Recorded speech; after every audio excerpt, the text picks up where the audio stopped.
जी हां, आपकी यही स्क्रीन क्रांति ला रही है जिस पर आप और हम प्रतिदिन मिलते हैं। सुदर्शन की आपकी ये भेंट एक नया इतिहास बना रही है और इस इतिहास बनने से रोकने के लिए कई शक्तियां लगी हुई है। वो शक्तियां हैं जो आपको स्क्रीन पर दिख रही है। जी हां, सुदर्शन के इन प्रयासों को रोकने के लिए कितने षड्यंत्र हो रहे हैं, क्योंकि आपको जगाने के लिए सुदर्शन ने जो काम किया है उस काम से जगता हुआ हिंदुस्तान किसी भी कीमत पर रोकना है, ये लोग चाहते हैं।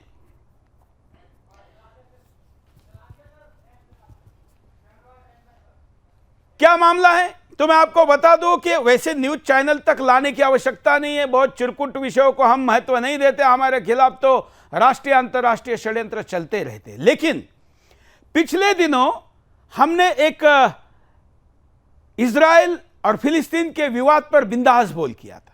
और हमारी राष्ट्रीय नीति क्या हो, यह पत्रकार का अधिकार है। तो मैंने कहा था कि इजराइल हमारा कल का साथी हो सकता है, इसलिए इजराइल का साथ दो। हिंदुस्तान की जनमानस में भी यही आवाज थी। और ऐसा कहने वाला मैं अकेला नहीं, बल्कि मेरे जैसे बहुसंख्यक लोग थे जो इजराइल की साथ देने की बात कर रहे थे। उस समय पर एक ग्राफिक चला, आपको स्क्रीन पर भी दिखाते हैं। यह वो घटना थी जो घटना इजराइल ने फिलिस्तीन में हमला करके एक मस्जिद पर अटैक किया था। उसको फ्रेंच मीडिया से हमने अंग्रेजी में ले लिया और भी कई मीडिया पर आपको देखने को मिलेगी। ये वो आपको याद होगा तो सुदर्शन पर चला है। और इसको मोहम्मद जुबैर ने यह दिखाया कि ये मोहम्मद साहब की मदीना की मस्जिद है और इस मस्जिद को सूरज चौहान के मिसाइल से उड़ा रहा है। तो ये जो आदमी ये फैक्ट चेकर हैं और इस फैक्ट चेकर के नाम पर ये हिंदुस्तान के जो शत्रु है उन शत्रुओं को हमारे विरुद्ध भड़काने और उसके द्वारा हिंदुस्तान पर आक्रमण करने का इसने मुद्दा बनाया। ये जानने के लिए आपको जरा ये भी दिखाते हैं कि कौन है मोहम्मद जुबैर, जिसके लिए एक टीवी शो करना पड़ रहा है और हमको एफआईआर करना पड़ रहा है और हम इसके ऊपर एनएसए लगाने और एनआईए को जांच की मांग क्यों करें। मोहम्मद जुबैर एक फैक्ट चेकर हैं और फैक्ट चेकर के नाम पर ये इसके ऊपर ये बेंगलोर का रहने वाला मोहम्मद जुबैर, ये कौन है मोहम्मद जुबैर आपको जानना जरूरी है।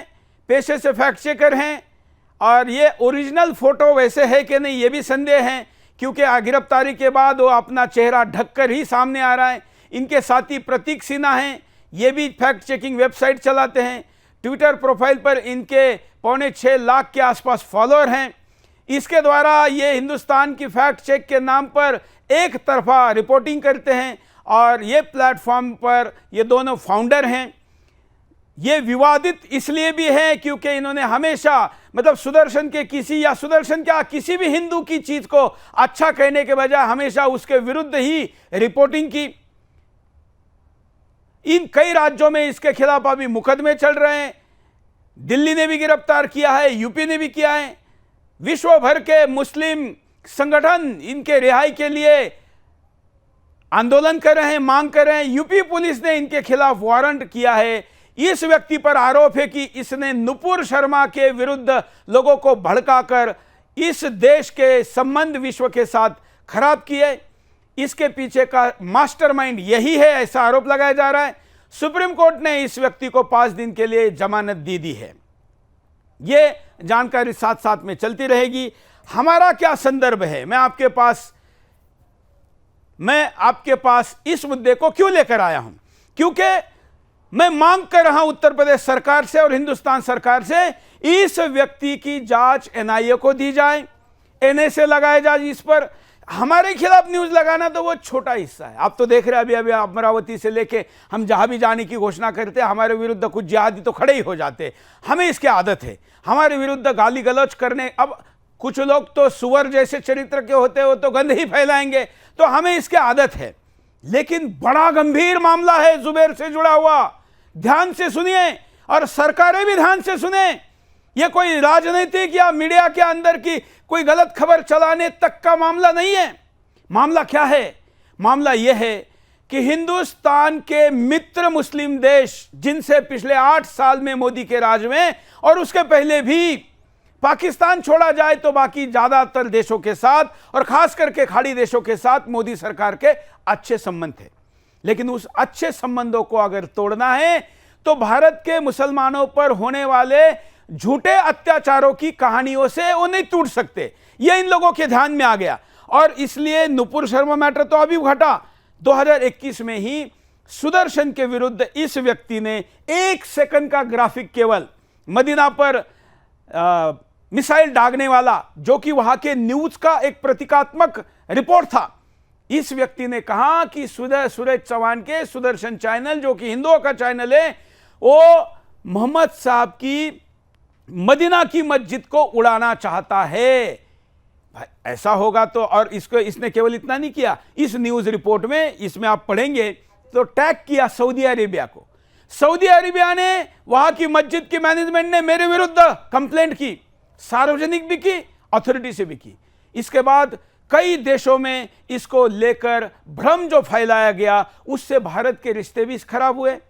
अभी 2 हफ्ते पहले तुर्की की राजधानी इस्तांबुल में 16 से ज्यादा मुस्लिम संगठन ने एकत्र आकर इसी ट्वीट को लेकर, जो कि हमारे विरुद्ध झूठ है, इस झूठ को कोट करते हुए सुदर्शन चैनल को बंद करने, मुझे गिरफ्तार करने, ऐसा माहौल बना है। इस माहौल के 2 परिणाम हैं।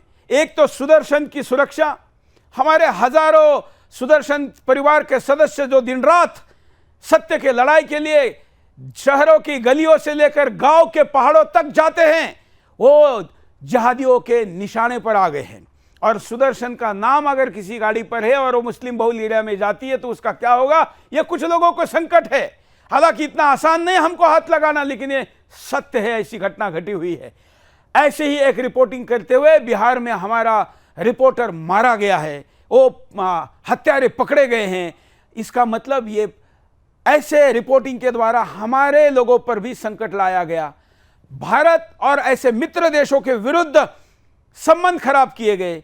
और यह करने वाला कौन है? सूरज चौहान के तो हिंदू फंडामेंटलिस्ट है। ऐसा प्रचार करके इस देश के बहुसंख्यक हिंदू, जिन्होंने मजहब के नाम पर पाकिस्तान देने के बावजूद मुसलमानों को गले लगाकर यहां पर रखा, उसको भी इस व्यक्ति ने कटघरे में खड़ा किया। इसलिए हमारे रिपोर्टर ने सीतापुर में इसके खिलाफ एफआईआर दर्ज की और उस एफआईआर को दर्ज करने के बाद उत्तर प्रदेश सरकार ने केवल एफआईआर सीधी दर्ज भी नहीं हुई, क्योंकि बहुत प्रभावी है। इसके लिए यूनाइटेड नेशन से लेकर बड़े बड़े मुस्लिम संगठन अंतर्राष्ट्रीय मंचों से खुलेआम इसके समर्थन में आते हैं। हमको वहां कोर्ट में जाना पड़ा। कोर्ट में जाकर हमने 156(3) का एप्लीकेशन लगाया, तब जाके कोर्ट ने इसके गिरफ्तारी का आदेश दिया।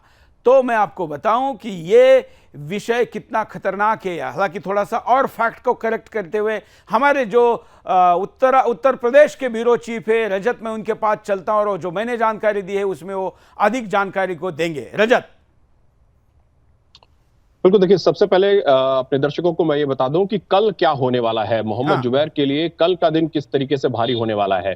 कल सुबह 10:30 बजे सीजीएम अदालत ने मोहम्मद जुबैर को अदालत में पेश करने के आदेश दिए हैं, जिसके तहत जो लखीमपुर खीरी की पुलिस है और सीतापुर पुलिस, चूंकि इस समय मोहम्मद जुबैर सीतापुर जेल के अंदर बंद है, इसलिए उसको सीतापुर जेल से पहले लखीमपुर लाया जाएगा। अदालत के अंदर उसको पेश किया जाएगा। जो बयान है वो वहां पर उसके दर्ज कराए जाएंगे, जो आरोप उसके ऊपर लगाए गए हैं उनको उसको बताया जाएगा, और उसके बाद जो पुलिस की तरफ से जो वकील पेश होंगे, जो सरकारी वकील होंगे, वो वहां पर मोहम्मद जुबैर की जो रिमांड है, वो पुलिसिया रिमांड वो मांगेंगे, ताकि मोहम्मद जुबैर से पूछताछ की जा सके और पूछताछ में जो आरोप उसके ऊपर लगाए गए हैं उसमें उसका भी जवाब आ सके। और उसके साथ साथ जो तमाम आरोप इस समय मोहम्मद जुबैर के ऊपर लग रहे हैं, चाहे वो इंटरनेशनल फंडिंग से रिलेटेड हो, चाहे इंटरनेशनल कॉन्स्पिरेसी से रिलेटेड हो, या फिर देश के अंदर डोमेस्टिक वायलेंस क्रिएट करने जैसी सिचुएशन तैयार करने से संबंधित हो, वो जो तमाम आरोप हैं वो सारे के सारे आरोपों को लेकर पुलिस उससे पूछताछ कर सकती है। तो पहला आधार ये हो सकता है कि पुलिस कल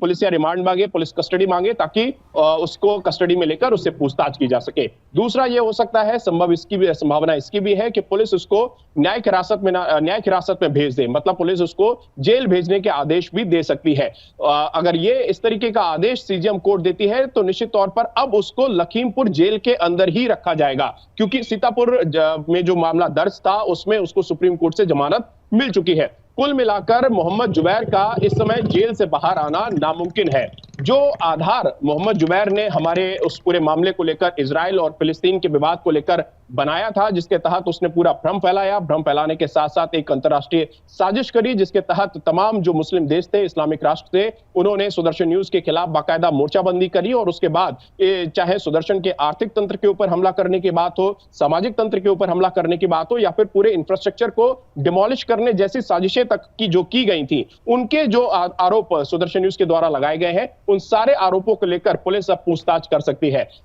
आज जो मेरी बात हुई, जो पुलिस के मेरे सोर्सेस हैं उनसे जो बातचीत हुई, उस बातचीत में ये बात भी अब सामने आ रही है कि पुलिस जो तैयारी कर रही है इस पूरे मामले को लेकर, वो इस स्तर की कर रही है कि सुप्रीम कोर्ट तक में अब मोहम्मद जुबैर को इस पूरे मामले में जमानत ना मिले। बिल्कुल, क्योंकि पुलिस के पास जो स्टेटस है, पुलिस समझ रही है ये पूरा मैटर हमसे लेने के बाद, इसके पीछे का अंतर्राष्ट्रीय षड्यंत्र समझने के बाद, क्योंकि इसमें कतर जैसे देश और उस देश के मालिकाना हक के निजी चैनल अल जजीरा ने भी सुदर्शन के विरुद्ध और सुदर्शन के बहाने मोदी के विरुद्ध भी बाय बाय मोदी जैसा हैशटैग चलाकर जो कैंपेन चालू किया है, उसके द्वारा हिंदुस्तान, हिंदू धर्म और सुदर्शन, इन तीनों को बदनाम करने का ये जो षड्यंत्र है, इसकी गंभीरता यूपी पुलिस के ध्यान में आई है। शायद कोर्ट के सामने अचानक ये बातें कितनी रखी जा सकेगी वगैरह पता नहीं, हम भी इंटरवेंशन एप्लीकेशन लगाने की दिशा में सोच रहे हैं, लेकिन हम आशा करते हैं, बल्कि मांग करते हैं कि यूपी पुलिस इस जांच को एनआईए को दे दे और एनएसए लगाए। क्या रजत इस दिशा में जाने लायक तो सारे फैक्ट्स है ही?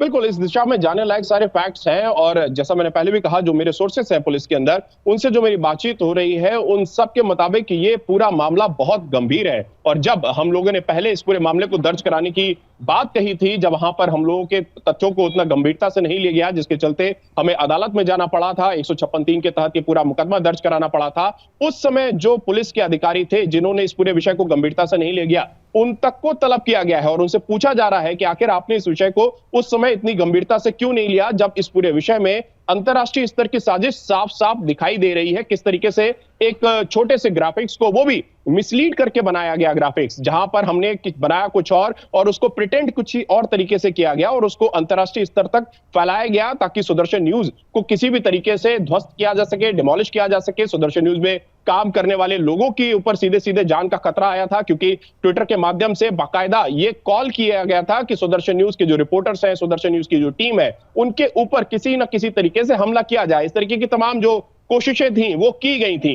तो उन सारी चीजों को लेकर भी अब पुलिस इस पूरे स्तर पर इस पूरे मामले को ले जा रही है कि इस पूरे मामले में सीधे सीधे नेशनल इंटीग्रिटी सामने आ रही है।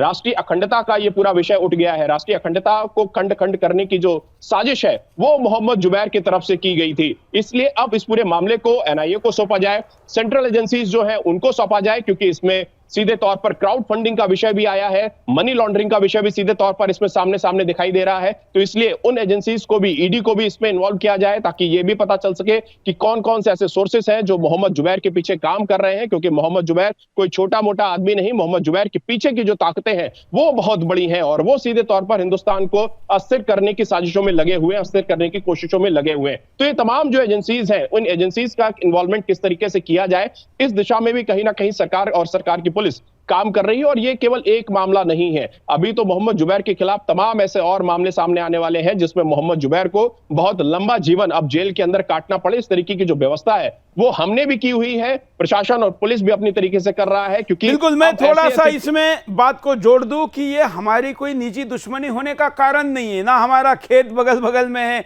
ना कोई बात है, ना सुदर्शन पर हमला, यह हमारा मुद्दा है। क्योंकि मैं फिर दोहराता हूं कि हमें तो इसकी आदत है और हम लड़ने के लिए सक्षम हैं, लेकिन यह हमला हिंदुस्तान पर है, यह हिंदू समाज पर है, यह राष्ट्रीय सुरक्षा से समझौता है। इन लोगों के षड्यंत्र के कारण विदेश में रहने वाला भारतीय, हम पे तो और हमारे रिपोर्टर पे हिंदुस्तान में होने वाले संभावित हमले को निपटने के लिए हम मजबूत है। क्या करना है और वो अगर होता है तो उसका प्रतिशोध क्या होना चाहिए, इसकी तैयारी है। और इसलिए हमारे खिलाफ 17 वर्षों में कोई कुछ कर नहीं पाया है। हमें चिंता हिंदुस्तान के बाहर रहने वाले हिंदुस्तानियों की भी है, क्योंकि पिछले दिनों नुपुर शर्मा का मुद्दा इसी आदमी ने तोड़ मरोड़ कर जब सामने लाया तो हमने देखा कि भारतीय उत्पादकों पर मुस्लिम देशों में बैन लगा, वहां के मॉल में उसको ढक कर रखा गया, कई जगह से हटाया गया। सुदर्शन के मुद्दे को और आगे बढ़ाकर हमारे भारतीय उत्पादकों को तो बंद किया ही जाएगा, लेकिन वहां रहने वाले, भारत के बाहर रहने वाले, मुस्लिम देशों में रहने वाले करीब करीब 1 करोड़ के आसपास के जो हिंदू है, हिंदुस्तानी हैं, उन लोगों के सुरक्षा से भी खिलवाड़ हो सकता है। रजत।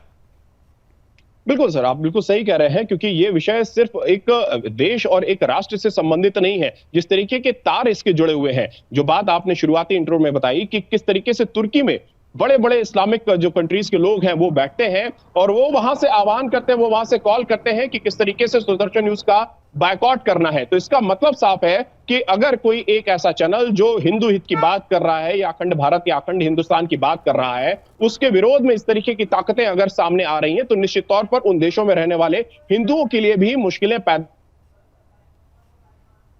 बिल्कुल बिल्कुल। चलिए रजत, धन्यवाद, क्योंकि अब समय की कमी है, लेकिन हम इस मुद्दे पर लौटेंगे, क्योंकि मुद्दा तो अभी शुरू हुआ है, समाप्त तो इसका होना है।